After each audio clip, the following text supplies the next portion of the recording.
Depuis 30 ans, lors du festival de la céramique du mois de juin à Sadirac, un jury prime l'œuvre d'un des artistes exposants. Elle entre alors dans le patrimoine de la commune. Au bout de 30 années d'acquisition, un petit trésor artistique s'est ainsi constitué. Des œuvres jusque-là éparses, rassemblées actuellement à la Maison de la Poterie jusqu'au 21 décembre. Vous y trouverez un invraisemblable éventail des techniques utilisées. Vous y découvrirez l'imagination foisonnante des céramistes qui a de quoi surprendre les visiteurs. Une richesse artistique, un réel patrimoine.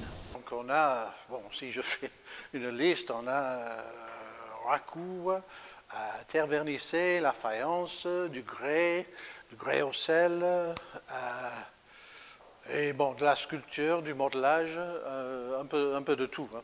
De nos jours, c'est pas tout à fait que le potier sur son tour qui tourne les pièces utilitaires.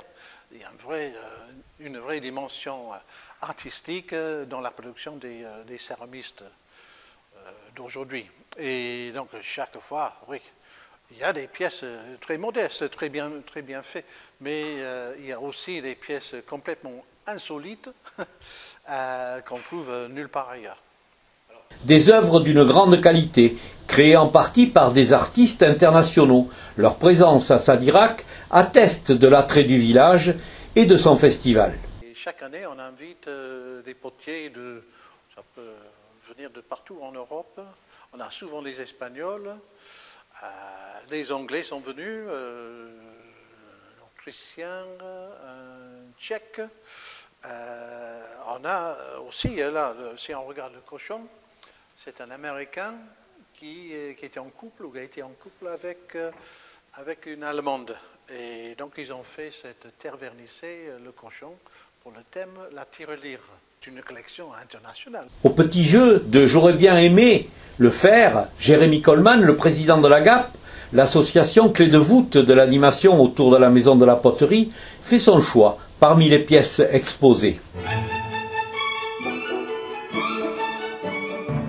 Voilà, c'est cette pièce-là. On a la plaque d'enfournement.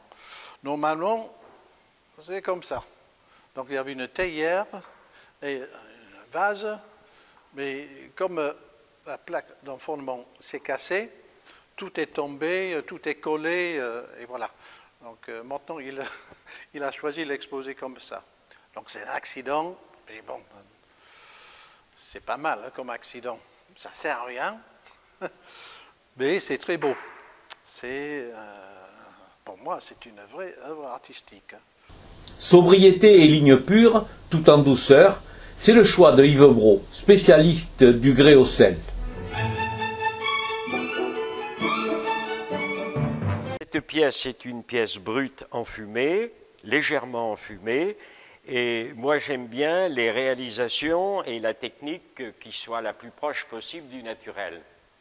Alors j'ai choisi cette pièce parce que d'une part sa forme est très élégante, et deuxièmement, on obtient, par ce procédé tout simple, on obtient des couleurs très chaudes et une certaine diversité qui est aussi intéressante. Elle permet en particulier de mettre en œuvre tous les graphismes qui ont pu être réalisés avant la cuisson sur la pièce. Le basque Eukeni Calero, dernier arrivé au sein de la GAP, produit des pièces en céramique sculpturales, souvent de grande taille, rarement colorées. Et pourtant. J'aime bien la couleur, elle est qui est très rapide, qui est très libre, on va dire, et toute la gamme de couleurs qui est assez riche. J'aime bien des choses qui sont très différentes de mon style. J'aime bien des pièces en porcelaine, des pièces en faïence colorées, ça veut dire, même si j'ai un style déjà, on va dire tracé, c'est vrai que mes goûts en céramique sont assez larges. Et cette pièce-là, elle me plaît bien. Et il y a une autre chose qui me plaît beaucoup, c'est sa forme. La forme, elle est très belle.